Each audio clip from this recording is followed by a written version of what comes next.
welcome to Our Weird World. I'm your host, John Henson, and this week, look, it's not going to be a fun episode if you are a white person. I mean, I guess if you're any color of a person, because I mean, you know, black people, all one of the listeners, if we even have it. I don't even know what the racial demographics of the listeners of this show are, but you know, it's probably not going to be a super happy, feel good episode for our black friends either.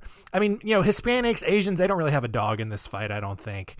But either way, look, it's going to be a real rough episode, but it's history and, you know, probably just some things you need to know about our country and what's been going on. So 4 stories today of race riots in Colfax, Louisiana, Elaine, Arkansas, Omaha, Nebraska, and Tulsa, Oklahoma. So let's just rip the Band-Aid off and get to story time.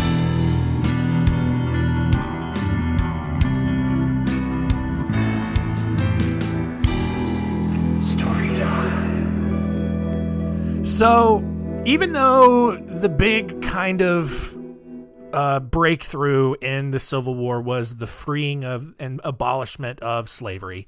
And even though in the years following the Civil War, the Union occupied, the former Confederate states, very few black people, even those who served in the military, very few black people had any rights. The only ones that did were ones that served in the military, paid taxes, or were, quote, intellectually fit, right?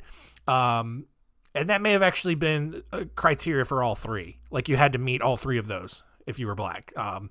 But that was it. And that was not the majority of black people. So when James Madison Wells became the governor of Arkansas in 1865, he tried to give more voting rights to freed slaves and organized a constitutional convention to make it a law. However, the day that the convention was to take place, white Democrats in Arkansas who believed that black people weren't real people, attacked the black population in New Orleans. I think I said governor of Arkansas. I meant governor of Louisiana. The next story is Arkansas. But white Democrats who didn't like black people attacked the black population in New Orleans, which marked a separate event known as the New Orleans Massacre. So President Andrew Johnson, who heard about the New Orleans Massacre, spent the next 2 years trying to veto every piece of civil rights legislation that came through. Why? I don't know. Racist, I guess. Congress, however, kept nullifying it and passing the laws. And despite the increased civil rights for black people, violence throughout Louisiana kept increasing. To make things worse, President Johnson kept blocking Governor Wells from using his own state's militia to suppress violent groups, including Knights of the White Camellia, which was a branch of the Ku Klux Klan. So that's nice. Like you think our presidents are bad today? At least our presidents aren't actively preventing states from doing something about the KKK. So, you know, silver linings. In 1872, after President Ulysses S. Grant had pushed for and gotten the 15th Amendment, which guaranteed freed slaves full citizenship, Louisiana's gubernatorial race came down to the slightly racist John McHenry and the mostly racist William Kellogg. Both men, after the end of the election, declared themselves the winner and then held inauguration ceremonies for themselves, kind of like the Brooks-Baxter War we talked about a few weeks ago. Eventually, however, the Louisiana State Supreme Court sided with John McHenry and named him the governor of Louisiana. Kellogg, however, decided to appeal to a federal judge in New Orleans, as well as President Grant, to get involved and to send troops. In response, McHenry's team tried to seize the state arsenal, only to find that Kellogg's people had gotten there first. McHenry then created his own paramilitary group of 8,000 men and just took over the city of New Orleans, defeating the city's own militia of only 3,500 people. For the next 3 days, McHenry's forces occupied New Orleans before retreating in advance of the federal troops who were coming. Meanwhile, Kellogg and the Democrats spent the next several months manipulating polling places and local parish governments to make sure as many racist white people as possible could vote, so that any black people that voted would be rendered worthless. He also appointed two men, Christopher Columbus Nash and Alphonse Cazabat, as judge and sheriff of Grant Parish in the central part of Louisiana, where whites were a minority, in an attempt to block out the black votes. So there was a lot of setup for this story. Colfax, the seat of Grant Parish, the black people there, like I said, they're the majority. All right. There's more black people in Colfax, Louisiana than there were white people, at least at that time. I don't know if it's still the same way. And black people knew what was about to happen.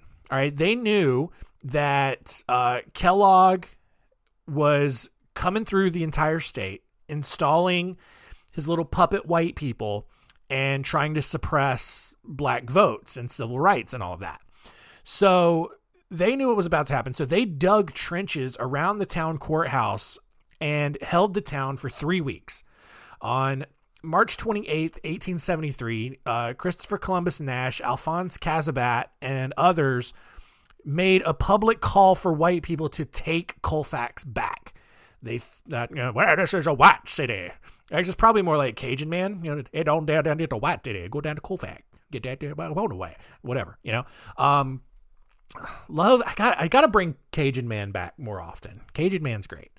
But anyway, these men began recruiting white people from neighboring parishes, while the Republicans recruited as many people, black people, not racist white people, as they could to protect Colfax.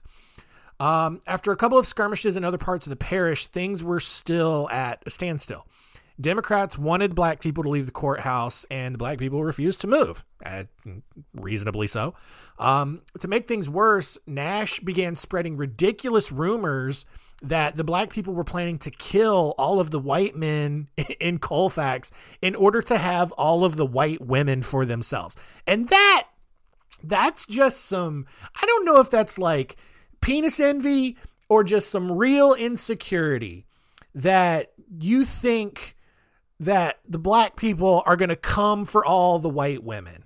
No, it's not true. Like, look, there's a decent percentage of interracial relationships, but for the most part, races tend to just end up with someone of their own race, not because they're racist, but just because it's like, it's a lot of cultural understanding. Like, you may date interracially just to see what it's all about, but a lot of people, I think, often find that there are a lot of cultural differences, a lot of cultural expectations that they can't live up to, right? Like, look, I dated a black girl. I dated a Puerto Rican. It's fine. But like, there were a lot of expectations and just a different way that they lived their lives that just wasn't for me. I didn't hate them for it. It just wasn't for me. It was just, I was comfortable with, super needy. No, I'm just kidding. They're not needy. I don't know. It's just, I understood white culture, but a specific kind of white culture, not like country redneck white culture, not like upper crust white culture, but just like white people, right? Not like super wealthy, just middle-class white people. And that's where I ended up. And that's fine. Like, one of the things that bothers me a lot is taking, two people who have two different skin colors and just automatically assuming that any issues that boil out of that has to do with the color of the skin. Has absolutely nothing to do with it. Just because it's the first thing you notice. And it's fine if that you notice that. Doesn't make you a bad person. But if that's what you then attribute any other problems or issues to, that's stupid. That's why racism is so stupid, because you're taking the most surface level difference and applying these very, very deep and complex issues to, when that's not even remotely the issue at all. Like, it's just like completely different cultures and expectations and ways of life that just don't necessarily work for some people who grew up a completely different way. And that's okay. You're not racist for marrying someone who has the same skin tone as you. It's just where you're comfortable, and it doesn't mean it's a detriment to society. It doesn't mean any of those things. And I think the people who immediately throw out race as being the issue just want something to get riled up about and aren't actually taking the time to dig in to figuring out what the real problem is. That's my soapbox. Back to the episode. On Easter Sunday in, I think it was 1873, Colfax, Louisiana, is trying to reset here. Christopher Columbus Nash led 300 armed white men to the courthouse in Colfax. He demanded that the occupants, the black people, leave the courthouse. And when they refused, Nash ordered all the women and children to get out of town within 30 minutes. And as soon as that 30-minute timer was up, he and his men began opening fire on the courthouse. After several hours of fighting, in which few people were actually even shot, Nash's men then moved a whole cannon to the rear of the courthouse, which caused a group of 60 men to flee the courthouse and attempt to cross the Red River. But Nash's men quickly chased after them, caught them, and killed every single one of them. Nash took a captive himself and then ordered him to set the courthouse on fire. And so, hoping to avoid burning to death, the black people in the courthouse quickly surrendered and the shooting stopped. Nash commanded them to drop their weapons, but a guy named James Hadnot, who was a member of Nash's forces, was shot by somebody. Neither side could agree on who had actually done it. But assuming that the black people had done it rather than the trigger-happy member of their own side, the white people on Nash's side just began systematically killing every single black person they could find in Colfax. Those who were captured and not killed immediately were eventually killed later. Only one black person in Colfax survived. No one knows how many actually died because several of the bodies were just dumped into the Red River, but most estimates claim that around 150 black people were just straight up murdered in the city on Easter Sunday. So, fun times.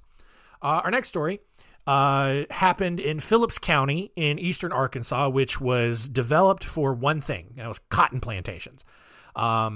And so as life in the Deep South dictated, black people were also developed for cotton plantations. That's what they believe. That's not what I believe. All right. Black people are humans. They're capable of all the emotions and feelings and career paths that they want. I'm just saying that racist people in the South thought that black people were just made for working cotton plantations. That's all I'm saying. So after the Civil War and the Emancipation, white people in Phillips County were outnumbered by as many as 10-1, and that made them very uncomfortable. Because it was just like, you know, for years up until the Civil War, it's like, yeah, sure, there's like a handful of white people, but they own all of these black people. And then all of a sudden, all the black people are free. And it's like, hey, guys, come on. This joke. This is all right. Come on. Let bygones be bygones. We just kind of work this out together. Oh, God, you're so much bigger and faster and stronger than me. Right? So to make sure that the rich white people continued their way of life, the Democrats in the area wrote up the election law of 1891 that no one really understood what it said, but it basically implemented a poll tax that only the richest of the rich white people in Phillips County could afford. And black people who owned farms in Phillips County often went a full year without receiving any payment by the white people and the other distributor owners for their crops, which then resulted in growing debt to the already poor families throughout the county. So in 1919, a group of black farmers got together to negotiate better business practices. Robert Hill, one of those farmers, founded the Progressive Farmers and Household Union of America, which immediately frightened rich white people. Because if there's one thing that scares white business owners, it's a union, right?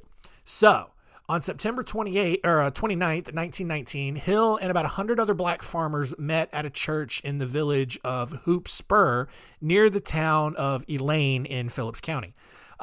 Union supporters showed up with armed guards to protect the meeting since previous attempts had been threatened by white people, of course. When 2 white deputies and a black trustee showed up to the meeting, shots were fired and obviously all hell broke loose. This trustee, he ran out of the meeting, ran all the way to Helena, the seat of Phillips County, and alerted authorities of what was going on. The sheriff quickly organized a posse to apprehend the people who had fired the shots, which turned into hundreds of white men scouring the county and looking for any black person under the belief that this giant insurrection was brewing. By the time word reached the surrounding counties, white people had begun to believe that a race war had started, because obviously, any white person with a gun, which was pretty much all of them, joined in on this growing mob. Governor Charles Bruff was contacted and told that a group of black people were planning to murder white leaders, which wasn't true. So he contacted the Department of War and was provided with 600 federal troops to stop the race war? I don't know. But for the next 3 days, white people freely roamed the county and attacked anyone who wasn't white. Eventually, federal troops were able to stop all the violence despite being grossly misinformed as to what was going on.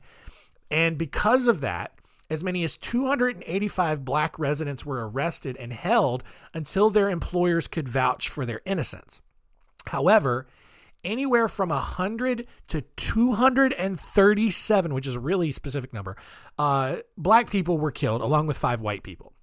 It is just, just for 3 days of just lawlessness, of just crazy racist white people toting guns around Arkansas and just shooting black people all willy-nilly because they thought, the black people have risen up against us and they're gonna come and start a race war. I don't know what accent that is. It's probably Arkansas, but it's just insane.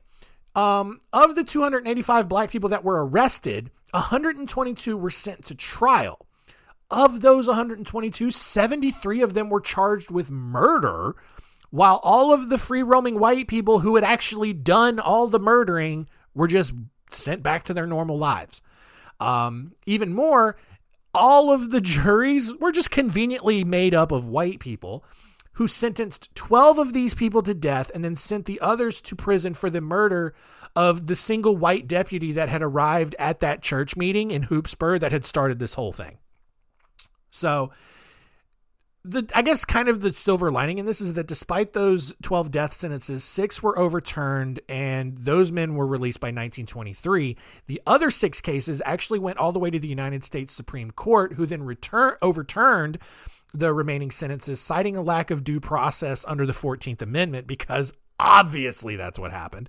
Thomas McCrae, who by then was on his way out as governor of Arkansas after succeeding Bruff, freed the other 6 men in 1925 before Governor-elect Thomas Jefferson Terrell, a member of the KKK, could get involved. Yes, a member of the KKK served as the governor of Arkansas and was totally going to just execute these black people who basically had like a kangaroo court trial for this random murder. And no one knows who shot the dude, originally or anything like that. But talk about all of the unarmed, murders of black people now. Like, it's not like this is a new thing. Like, people have been rising up against black people since like day one. So keep that in mind, right?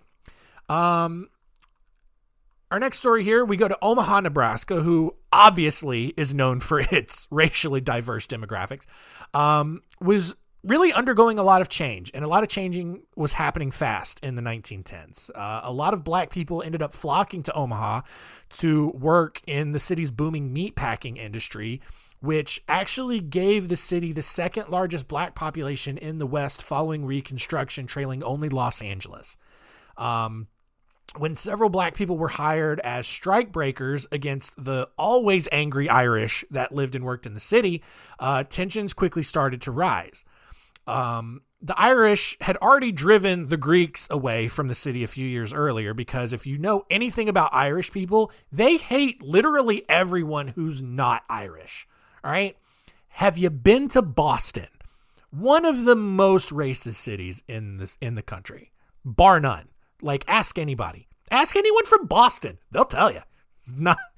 It's not the most, like, even though Massachusetts is like the most liberal state, Boston itself, the Irish population of Boston, no, it's Irish or nothing. But they had already driven the Greeks from the city of Omaha a few years earlier, and they decided that the black people were next. On September 11th, 1919, two detectives from Omaha's Morals Squad, whatever that is, shot and killed a black bellhop. 2 weeks later, 19-year-old Agnes Lobeck accused 41-year-old Will Brown of rape. Several citizens tried to lynch Brown the next day, but were unsuccessful. However, over the next 3 days, the Omaha Bee published several sensationalized articles alleging that black men all over the city were attacking Omaha's white women. Here we go again. Most of the stories obviously were politically motivated, as there was a group who openly opposed Omaha's mayor, who actually controlled the newspaper and actually aimed to fight back against the mayor's reform campaigns. The mayor was just like, hey, let's all get along. And then the paper was just like, no. Finally, on September 28th, a large group of white men marched to the courthouse where Brown was being held. And despite being guarded by 30 officers, a report came down that the crowd was actually harmless, and that backup that had been originally called to disperse this mob was sent home. And obviously that's not true, all right? Any group of white men walking together is not happy about something, all right? White men don't just go for walks together. There's a mission, all right? And by 5 p.m., the crowd had grown to as many as 15,000 people. And then when one officer was assaulted and another was shoved through a glass door, police then realized, like, oh yeah, no, this mob is actually very harmful. So they flooded the mob with fire hoses, who then responded by throwing bricks back at the officers. And like, you got to be real pissed off as a white person. Like, if you're a white person, a racist white person, here's the thing, a racist white person in an angry racist mob has to be really angry to throw bricks at police officers, right? Because like, racist white people love the police. And so, like, at what point do you get so blind with rage over this idea that black people are raping all the white women that you then turn on the police, right? An hour later, nope, just kidding. Missed the whole paragraph here. Police Chief Marshall Eberstein tried to address the angry mob and reasoned that they should let the justice process play out. But white people, they thought this was just a completely ridiculous idea and began yelling louder to try to drown out Eberstein's pleas, who then just eventually gave up and just went back inside the courthouse and hoped that they would just get tired and leave. However, an hour later, the crowd began wrestling the guns away from the officers. Any black person, any like curious black person who showed up to see what was going on was chased down and beaten, because that's reasonable. Any white person, any good white person who tried to help said black person was also beaten. By 8 p.m., the defending officers at the courthouse, the mayor, and the police chief had retreated with Brown to the 4th floor of the courthouse.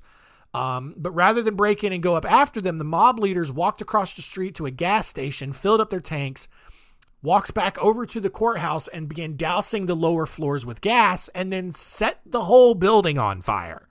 For the next 3 hours, with the police force and the mayor trapped inside the burning courthouse, the mob just looted the entire city of Omaha, stealing over 1,000 rifles and pistols.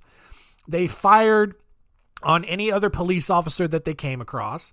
One businessman was killed, and one of the mob's leaders was actually shot by an officer when he tried to invade the courthouse. At 11 p.m., Mayor Edward Smith walked out of the courthouse. And as soon as he did, a man dressed as a United States soldier just started claiming that the mayor had shot him. He didn't. He just started yelling it. And the crowd, just assuming that why would an angry mob person lie about that? The crowd immediately swarmed the mayor. One person smacked him over the head with a baseball bat, and another one slipped a noose around his neck. The mayor got really became a martyr at this point, and he said, if you must hang somebody, let it be me, which, all right. And the crowd was like, sure, dude, fine. So the crowd dragged the mayor into the street.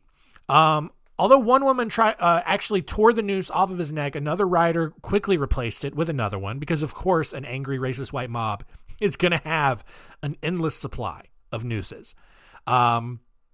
Protesters then wrestled the mayor away from the mob and put him in a police car for protection, but the mob was very adamant that they were going to kill this mayor, so they flipped the car over and then dragged him out. They then took him to the corner of 16th and Harney Streets where they hanged him from a traffic light. And as the mayor writhed and twisted from the pole, State Agent Ben Danbaum arrived in a high-powered vehicle with city detectives and pulled the mayor down before he strangled to death. After spending several days in the hospital, the mayor ended up making a full recovery. Everything was fine there. However, things back at the courthouse were not fine. All right. The fire was continuing to spread. A few officers had actually died from smoke inhalation. Sheriff Michael Clark led all 121 prisoners who were in the courthouse up to the roof. Some prisoners tried to throw Will Brown, the whole reason all of this had started, off of the roof in an attempt to disperse the mob and save their own lives, but two deputies kept foiling the attempt. But with time running out, because this courthouse is about to burn down, a piece of paper or two pieces of paper fluttered down from the roof. One note, and I quote, "The judge says he will give up Negro Brown. He is in the dungeon. There are 100 white prisoners on the roof. Save them." The other note said, "Come to the 4th floor of the building and we will hand the Negro over to you." The mob, upon seeing this, rejoiced, getting what they wanted, and they quickly allowed firefighters to place ladders on the building to at least appear to go save them. But rather than letting the firefighters go up, two rioters climbed up the ladder and captured Brown themselves. Within minutes, Brown was then dragged out into the street and hanged from a telephone pole, and he was definitely dead. But the mob wasn't done, all right? Because, I mean, once you've gotten this far, the city's in flames. Let's just keep going. After the crowd had fired several shots into Brown's dead body, the rioters cut him from the noose, tied him to the back of a car, and then dragged him 4 blocks through the city. From there, they then poured oil on his body and set him on fire, and then they still weren't done. After the fire died down, the rioters paraded Brown's remains through the city well into the night. There are several pictures of this if you are into seeing dead people and, dead black people. By 3 a.m., 1,600 federal troops had arrived with machine guns to restore order. And then after a 6-week trial, 120 people were indicted. But guess what? No one was ever sentenced. No one served any prison time. So fun times there. All right. We have one story left. It's not going to get any better, but just bear with us. You're almost there. Still kind of in the same time period, the first few months following the end of World War I brought about a lot of economic hardship in the northeastern corner of Oklahoma for whatever reason. However, the Tulsa suburb of Greenwood was actually doing really well. Greenwood was the black community in Tulsa and had been built up almost entirely by black people alone. It was really, really impressive given how little resources they had available to them. By 1921, Greenwood had opened several grocery stores. It had 2 movie theaters, several nightclubs, churches, and actually had 2 different newspapers. All of this prosperity actually earned this neighborhood the nickname of the Negro Wall Street. However, on May 30th, 1921, 19-year-old Dick Rowland, a black man who worked as a shoe shiner, walked over to the elevator in the Drexel building to use the top floor bathroom, which was the only bathroom black people were allowed to use in that building. Of course, Sarah Page, the 17-year-old elevator operator, escorted Rowland up to the bathroom.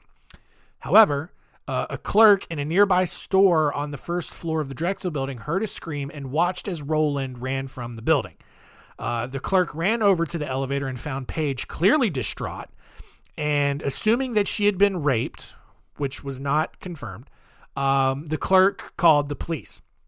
The next morning, 2 officers arrested Rowland and took him to the Tulsa City Jail. And later that day, the commissioner received an anonymous phone call with a death threat for Rowland because if you haven't figured it out yet, white people did not take too kindly to rumors of a white girl getting raped by a black man. The commissioner ordered Rowland to be taken to the most secure part of the jail at the top floor of the Tulsa County Courthouse. Meanwhile, the Tulsa Tribune had already published a story in that day's paper recounting the incident and even warned of a potential lynching despite having zero evidence to substantiate any of those claims. They're just stirring the pot and just to get people worked up. By 4 p.m., white people who had read the story in the newspaper thought that lynching this dude was a great idea and started gathering around the courthouse calling for Rowland's head. In less than 4 hours, several hundred people were standing outside the courthouse. Sheriff Willard McCullough, hoping to avoid a repeat of another lynching that had happened a year before, organized his officers in a defensive position to keep the growing mob out of the courthouse. 6 officers armed with rifles and shotguns were then sent up to the roof. The elevator was disabled, and then officers barricaded themselves at the top of the stairs with orders to shoot any intruders, whether they're white or black or whoever. Sheriff McCullough then went outside to try to reason with the crowd to get them to disperse. But guys, you don't just disperse an angry, racist white mob, right? Instead, 3 men just walked into the courthouse and demanded that Rowland be turned over to them, but they were refused. So to the mob's credit, I guess, they tried to do this peacefully. They were like, hey, officers, listen, you know why we're here. So would you mind just letting us take Mr. Rowland with us? Everything will be cool. And the officer's like, no, dude, we're not going to do that. We know what you're going to do. While McCullough tried to continue to disperse the crowd, Greenwood residents gathered to try to figure out how they could ensure Rowland's safety.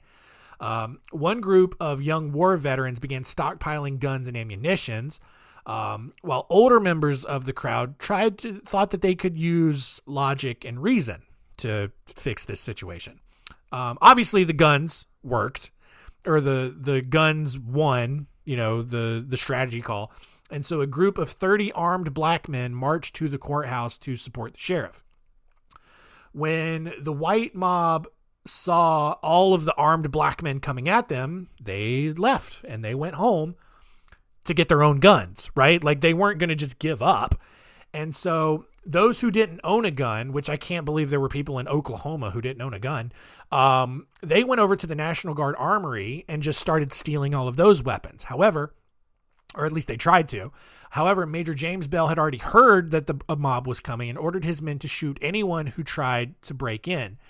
And so when 400 people arrived at the armory, they quickly turned around and left at the sight of National Guard members pointing their weapons at them, which is insane. Back at the courthouse, things aren't going great.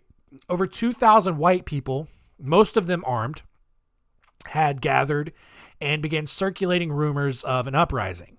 When a group of 75 more armed black men arrived to support the sheriff, they were ordered to go home.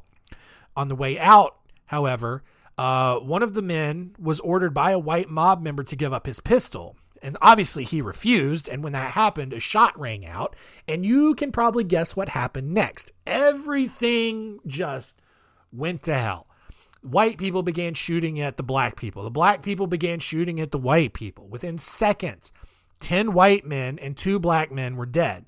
The black people retreated back to Greenwood, back to their homes, but the white people chased after them. Gunfights between the two sides erupted in several different areas of the city throughout the night, but an hour later, the white mob began setting fire to the businesses in Greenwood.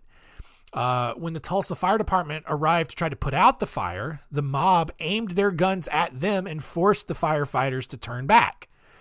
At 5 a.m., another siren was sounded, or just a siren was sounded, which the white people took as a sign that it was time to launch a full-on assault. People who hadn't even been involved in the mob from the night before poured out of their homes and their apartments to join the fight, almost as if that siren was the signal that they had been waiting for since the emancipation to just start murdering black people. The angry mob marched down the streets of Tulsa, breaking into homes and ordering the residents outside. Like, that's insane. Just black people just sitting in their homes doing nothing. All of a sudden, this white person barges in and drags you outside. And it gets worse. White people were shooting at anything that moved. And even worse, several planes from the nearby Curtis Southwest field took off and started dropping fire bombs at the black people who were running away from the violence. Just before noon, Adjutant General Charles Barrett of the Oklahoma National Guard arrived and declared martial law. Within minutes, the Guard troops had stopped the fighting, and although the official death toll was recorded at 39, the Red Cross reported as many as 300 deaths, most of them black people, with over 800 additional injuries.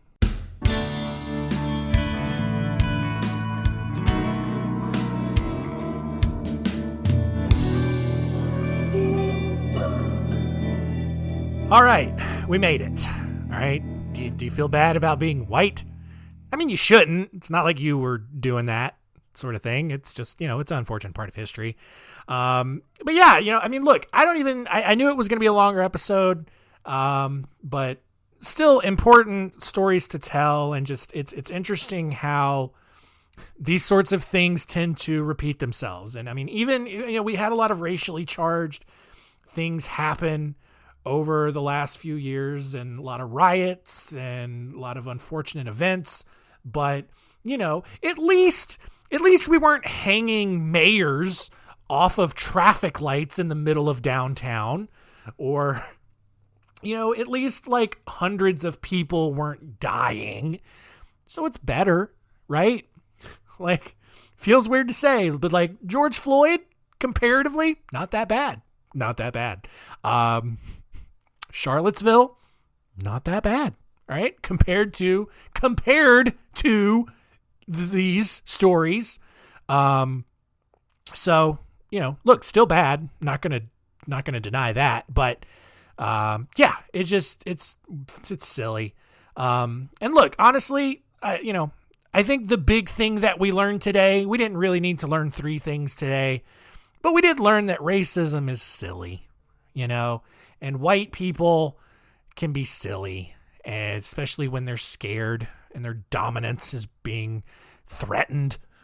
But like, to do it because someone else has different color skin than you is just a real indicator of a lack of critical thinking and just overall intelligence.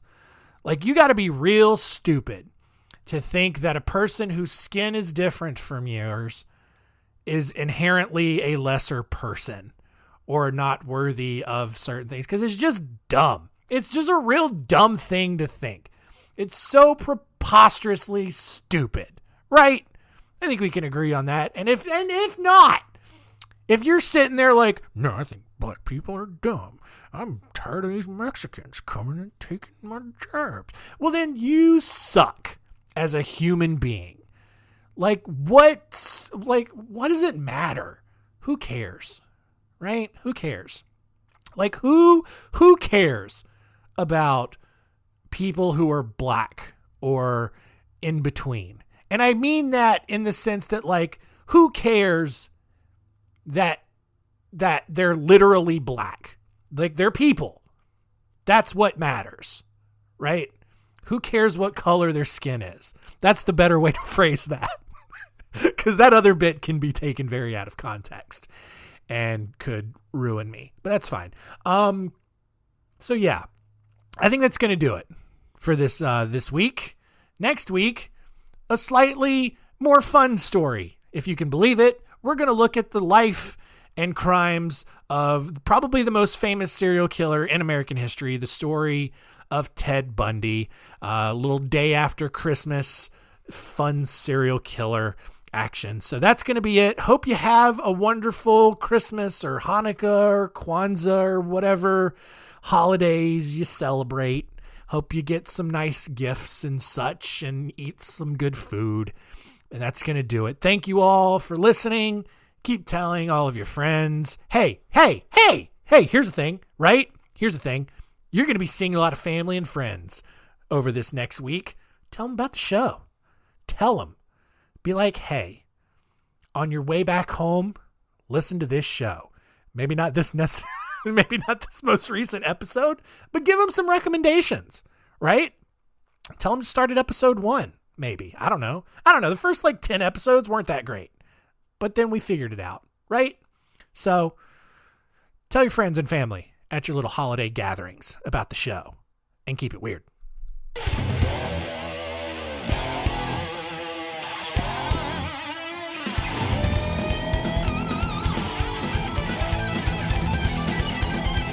Honey, why are you calling me so late?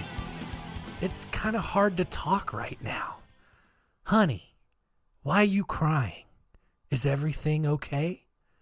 I gotta whisper, 'cause I can't be too loud. It's funny that you're calling me tonight. And yes, I've dreamt of you too. And does he know you're talking to me? Will it start a fight? No, I don't think she has a clue. Well, my girl's in the next room. Sometimes I wish she was you. I guess we never really moved on. It's really good to hear your voice saying my name. It sounds so sweet. Coming from the lips of an angel, hearing those words, it makes me weak. And I never want to say goodbye. But girl, you make it hard to be faithful with the lips of an angel.